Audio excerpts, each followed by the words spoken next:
Hi guys, how are you all holding up? I know this last couple of months have been really kind of a crazy time for all of us and kind of unprecedented. Um, and it's requiring a lot of us to just take a time out, to stay at home, and to really reevaluate our lives.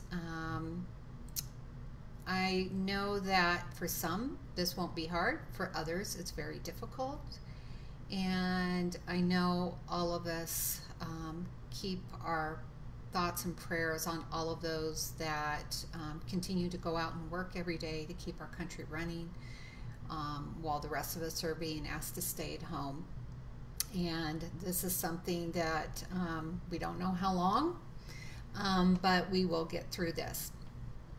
So today, for April, I did have one question come in, and that was regarding food sensitivities and prevention of Alzheimer's disease. Hi, Kristen. It's nice to see you here. And this is really a good question. You might think that Alzheimer's disease and food sensitivities have nothing to do with each other, but they actually can have something to do with each other. So I'm going to talk about that today and share my thoughts and what I know on the subject. Certainly Alzheimer's disease is still under a lot of research, trying to figure out what is causing it and how do we prevent it. So maybe one of the most couple well-known physicians in the functional medicine space that really look into neurology and the mind are Dr. Perlmutter and also Dr. Dale Bredesen. In fact, Dale Bredesen is the one that's done a certain amount of research in this area. He also can be somewhat controversial, but there is definitely some truth, I feel, to what he's saying. And what I'm going to talk about is how, some of the things that he's brought up, but also how this might tie into food sensitivities or food intolerance as well. So Dr. Bredesen is really identified Alzheimer's as maybe, I think he says 3 or 4 different types. And some of the key factors or fundamentals that he believes that are behind Alzheimer's disease are a shortage of brain boosting nutrients, hormones, and other cognitive supporting molecules and toxic exposures. And trying to find ways to lower the inflammation that can affect our brains. I know Dr. Mark Hyman, I believe it's him that called it diabesity of the brain. So then you think that's inflammation, that's insulin resistance, and all of these things can impact our minds. One of the most known things that we can do conventionally when somebody's having trouble thinking is, and often gets overlooked, is to check a vitamin B12 level. Hi Valerie, hi Vicki. And this is something that I definitely always do because a B12 deficiency is an easy thing to fix. Our nervous system is very tied into our B12 levels. And so, what he's saying is correct. We really need to know what our nutrient levels are. How does stress affect us? If you're under chronic stress over extended periods of time, this is going to take a toll on cortisol and insulin regulation. And these are 2 things that in turn impact, hi Vicki, that affect our brains and the inflammation in our brains. And our insulin resistance and pre-diabetes, they call it, or even if you have diabetes. Hi Jerry. All of these things can impact our minds. So some of the things that Dr. Bredesen talks about when we're looking at preventing or reducing our risk of Alzheimer's disease is first we need to reduce our inflammation. And the things that I've talked about for years, this all goes back to lifestyle. So how much stress are you under? Are you drinking alcohol? Do you consume a lot of carbs and sugars? Are you eating a lot of processed food or junk food? These are all things that can impact our overall health and immunity, because when we consume these foods, those create inflammation in our digestive tract, which in turn can impact how well we absorb our nutrients, and those nutrients that we need to feed our brain, and those nutrients and amino acids that also in turn help us to make our hormones as well. So all of these things can have an impact. He also believes a sedentary lifestyle. If you're not exercising, you don't have optimal vitamin D levels, those are also things that he talks about. Then there's some underlying things that you may not be aware of, such as a imbalance in your gut microbiome, where you have bacteria, fungi, or parasites that could be invading the body and in turn impacting the immune system as well. And he states that part of the way that our body responds to these pathogens is by producing amyloid. So amyloid plaques are one of the things that they have seen on biopsies or autopsies, if they've looked at the brain tissue of someone who's passed that has had Alzheimer's disease. And so this is kind of an interesting thought, that these amyloid plaques are showing up, and his belief that it could be connected to some of these pathogens or viruses or fungi as well. So there's lots of things that can impact this. Now, years ago, one of the things that, some herbal things that have been looked at and even researched for Alzheimer's disease, hi guys, nice of you to join me, is certain nutrients, making sure the vitamin D level's up, your B12 is good, or your other B vitamins. And the best way to get some of this stuff obviously is through nutrition. But some of the things that have been looked at are something called herpesine A and large doses of CoQ10. I think that kind of research is a little unclear, or as far as effectiveness, but at the same time, it's very important to your brain, as is omega-3 fatty acids. All these things feed our brains and provide nutrition to our brains. So if we're looking, just to take supplements to do it, it's not, you can't rely on that. If you're not changing the lifestyles that go with that, that's real important. So the question was food sensitivities and Alzheimer's disease. So let me just kind of speak on that a little bit. So food intolerances are largely unrecognized. They are not something that is supported as far as conventional medicine goes. Really what's identified there are food allergies. And the ways to test food allergies, you do blood testing and you look for something called immunoglobulin E to see if that's elevated for certain foods, or environmental allergens as well. What really isn't looked at, and there's a lot of controversy around it too, is food intolerances or food sensitivities. However, I've seen in my practice over the years that, hi Susan, that food sensitivities are a big deal, and they do affect people, because I have done that testing on hundreds of people over the years. The problem with food sensitivity testing is the reliability of the testing. So some feel that it's best just to remove those foods from your diet.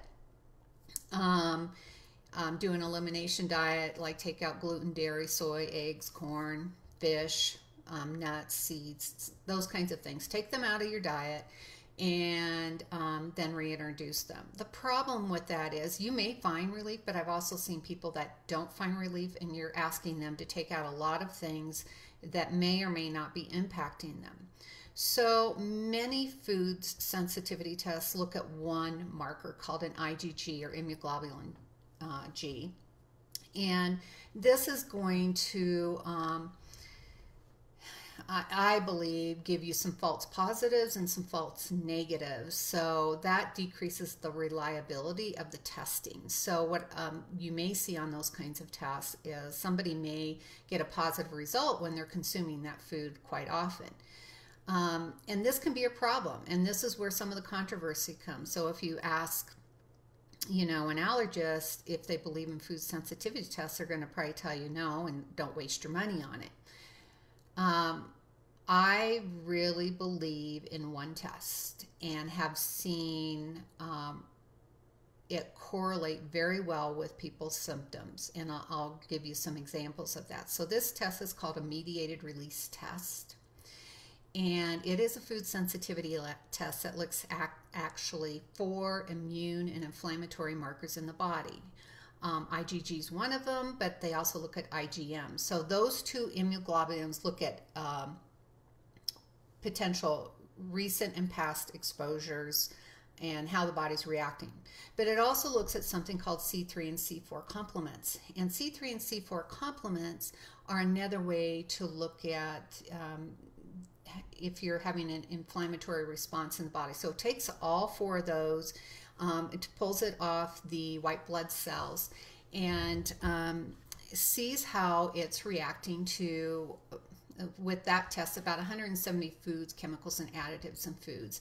And are you doing okay with those, or are you moderately or severely reacting to those with a food sensitivity? Now, here's the other thing around a food sensitivity to be aware of is that it can take anywhere from 24 hours up to 72 hours for those foods to potentially affect you.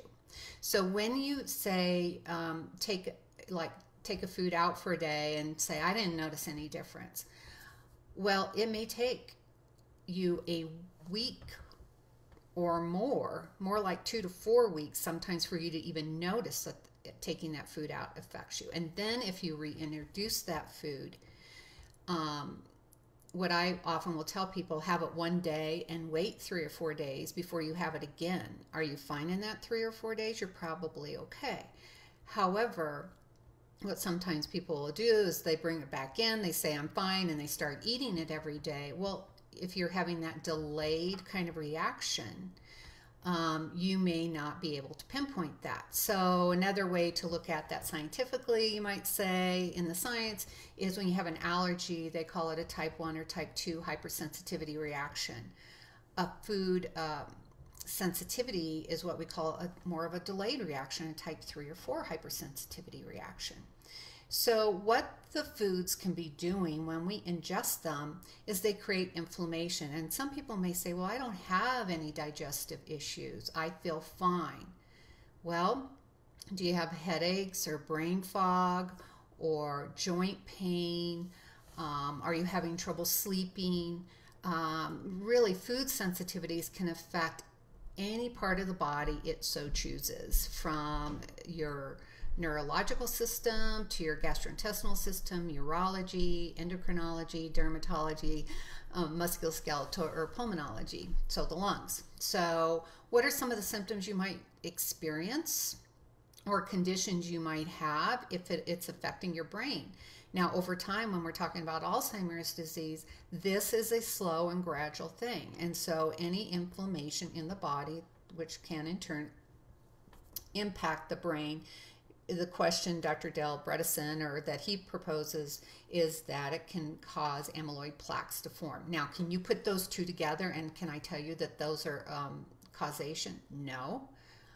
But are there things that you can do to optimize your health and lower inflammation in your body? Yes, we know that. So some of the things brain-wise or with the nervous system, there's an epidemic of depression and anxiety in this country. Does anybody ever ask, if you're suffering from that, what you're eating? No. Unless maybe they're somebody like me who practices functional medicine. We know that the gut has a direct impact on your brain. And why wouldn't it? If you've got things that are creating inflammation in your body, it's going to lower gut immunity. It's going to impact serotonin production, which 70% of that occurs in the gut, and your brain uses it. So what do we need to make serotonin to lessen depression and anxiety? We need to be able to absorb healthy amino acids and B vitamins for that to happen. So that's really important. Hi, Heather.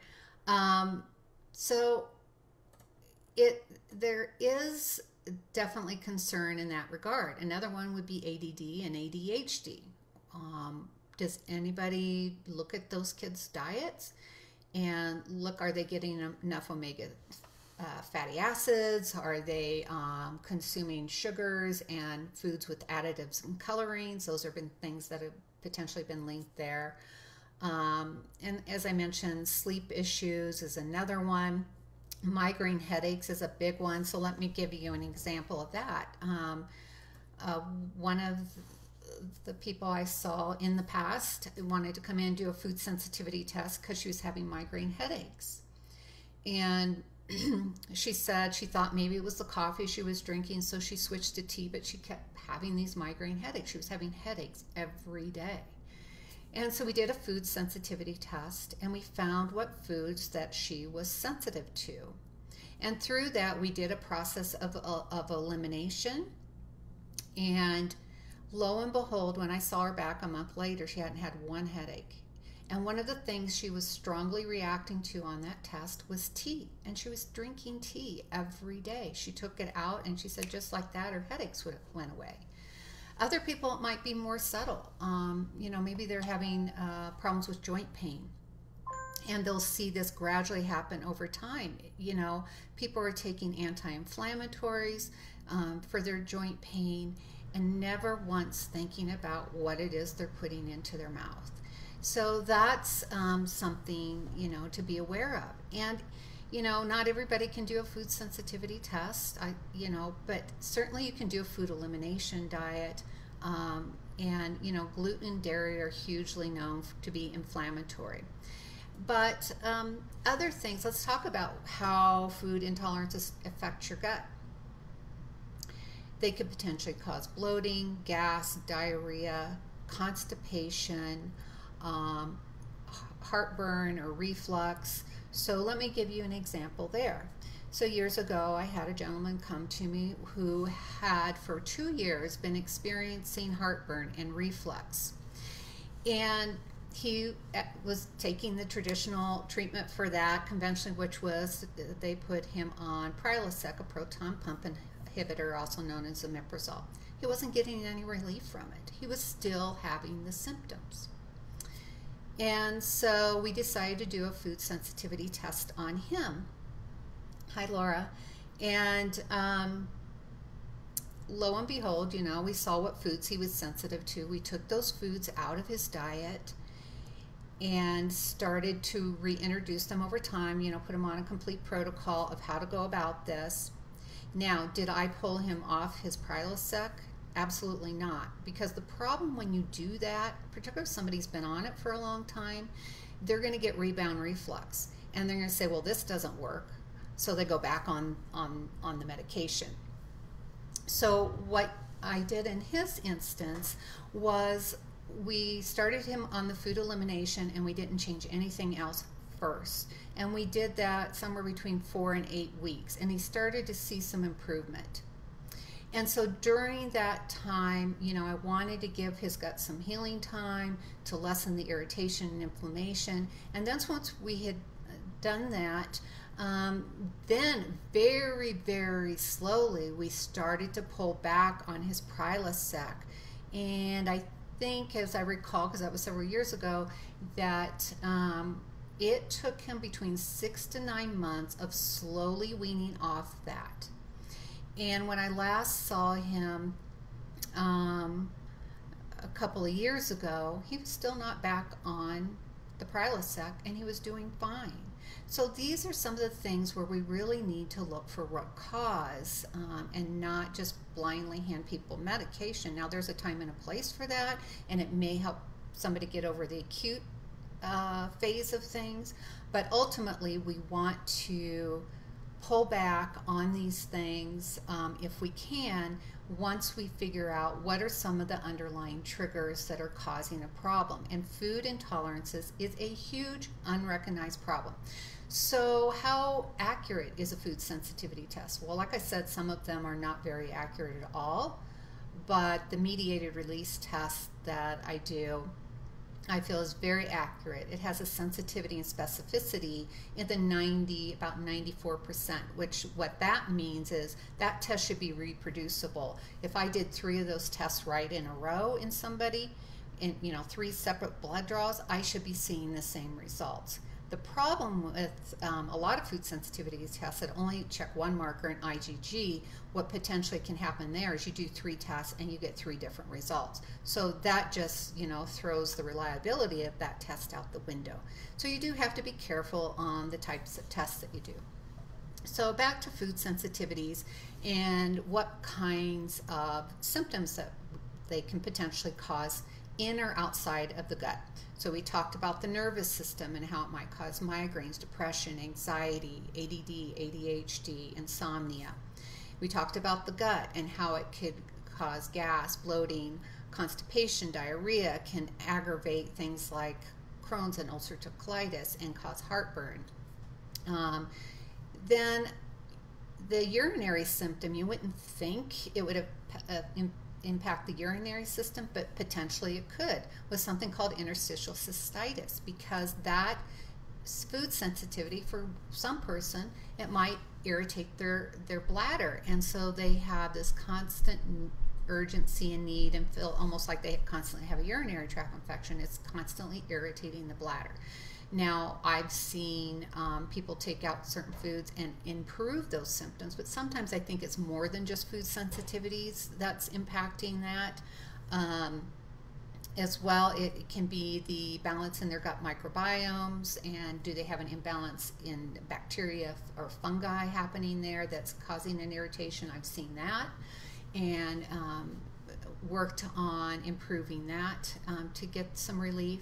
And then the endocrine system, Hashimoto's, for example, is a thyroid condition that many people, particularly women, have, where there's a concern that gluten and dairy can be doing something called molecular mimicry there, that is causing those antibodies to go up and causing the body to react. So a lot of symptoms you can see with like, for instance, hypothyroidism, you can also see with food intolerances, brain fog, fatigue, other hormonal imbalances. So that's another area where potentially food intolerance could be impacting.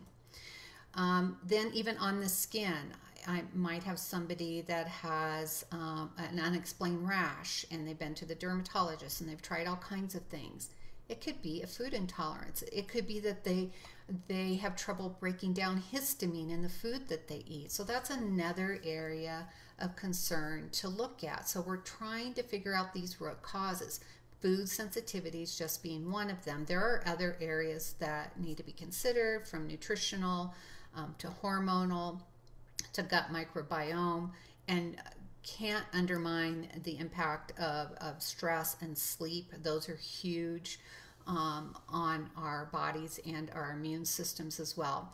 And then musculoskeletal system, people that have, like as I mentioned, arthritis, overall muscle fatigue and aching from things such as fibromyalgia and chronic fatigue. Now, I'm not saying in any of these that this is the one and only cause. It is a piece of the puzzle. And then sinus. I've seen people with chronic sinus issues that they're just stuffed up in their heads all the time, and thinking, well, maybe it's allergies. Well, they don't get any better. It could be food intolerances that's causing all that inflammation in their head instead of their gut. So when you think that you don't have any food intolerances, I have to say we all do. It's just a matter of how much those food intolerances are impacting our health and in what way they're impacting our health. So if you aren't working with somebody like myself who can do this kind of testing and provide you with the information and feedback that you need, then there's things you can do to start. One, get rid of the processed food and sugars. That's one place to start. It can be very overwhelming, but you got to start somewhere or you're going to continue to feel the way that you do. Other food intolerances that seem to be more prevalent can be with gluten and dairy, and obviously sugars.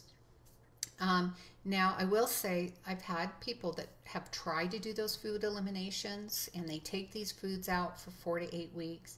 And some have come in and seen me and said, I tried doing a food elimination, but I didn't see any results. Well, that's not because they're not sensitive to foods, they're just not sensitive to those foods. And so when we've done food sensitivity testing, we find that that correlates with what the history they provided me was. Those weren't the foods they were sensitive to. It might be very healthy foods even, such as,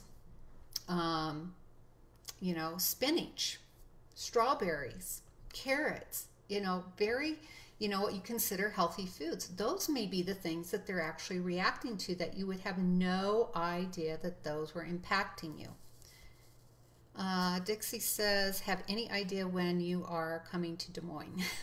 Yes, I hope to be back in Des Moines in June, provided we are all off of our stay-at-home orders and it's safe. I'm going to be back seeing patients again in Iowa in the latter half of June.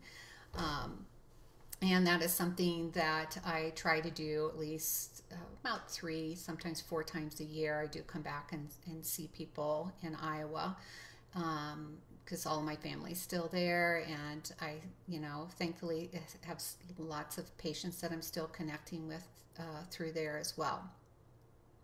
So back to Alzheimer's and food sensitivities. Could there be a connection, a correlation? It could be one piece of the puzzle, certainly.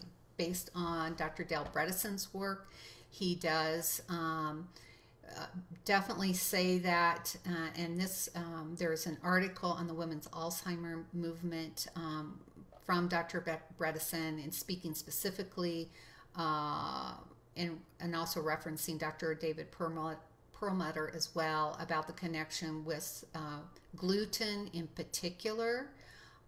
They talk about and what foods contain gluten. These are wheat, rye, barley. They can be hidden in lesser amounts in other foods. One of the greatest ways to avoid gluten is eat real food.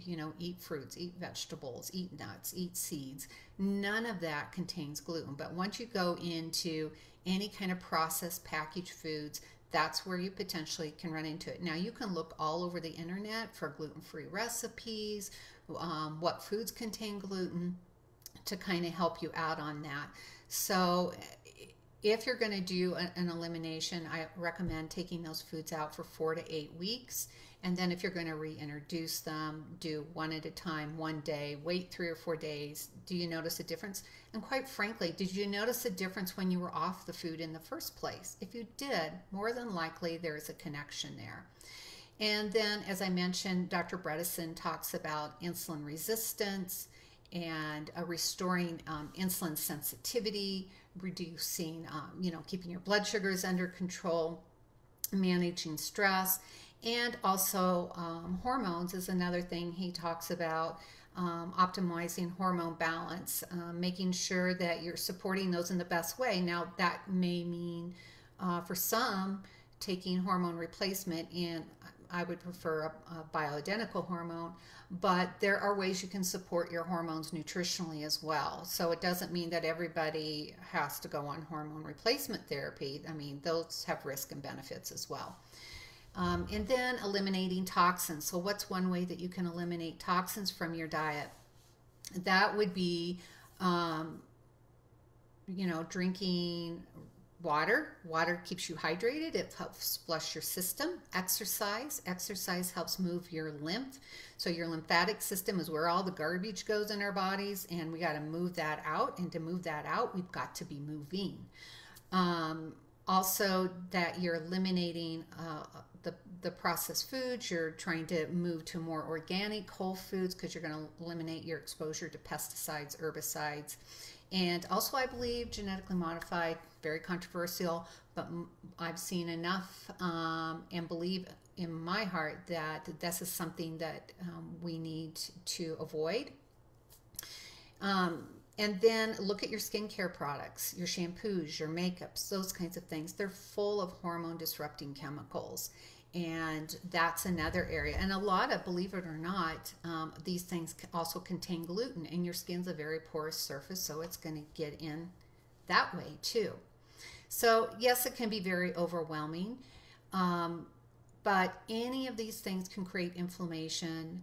And how it impacts your brain, when the question was, food sensitivities and Alzheimer's, definitely anything that can create inflammation in the brain can be a factor, a risk factor. Can I say it's causation? No. Do you want to take that chance? I don't. So there are things you can do. So if you're wondering what some of the science and the research is behind this, I would certainly look up Dr. Del Bredesen for more information on some of these connections, or Dr. David Perlmutter as well. Those are probably the two physicians that have done a lot of research into this area. It's not my area of expertise, but my area of expertise is really getting to the root cause, and food sensitivities just being one of those, looking for hidden toxins, hormonal imbalances, and the like. So before I go, I'd like to know if anybody has any further questions, and I appreciate you all being on here today to hear this, but we have a lot of things affecting us today that cause stress on the body, and food intolerance is just being one area to look at. There are certainly other areas that can be looked at as well. And during this unprecedented time that we're all living through right now, another area that can cause a lot of inflammation in our guts and our brains is our stress. So trying to find ways to lower our stress is real important. I will be posting a video in the Path to Health and Healing Facebook group that I just completed on finding peace in the midst of a pandemic, and I'll be posting that on YouTube as well. But this is a time for us all to just kind of take a time out and look inward and really evaluate our lives, and take this time to find something positive in the midst of all that we're hearing every day, and being survivors, because we will get through this. So I hope you found this information helpful, and I wish you all a wonderful day and that you are all safe and well. All right, take care. Bye.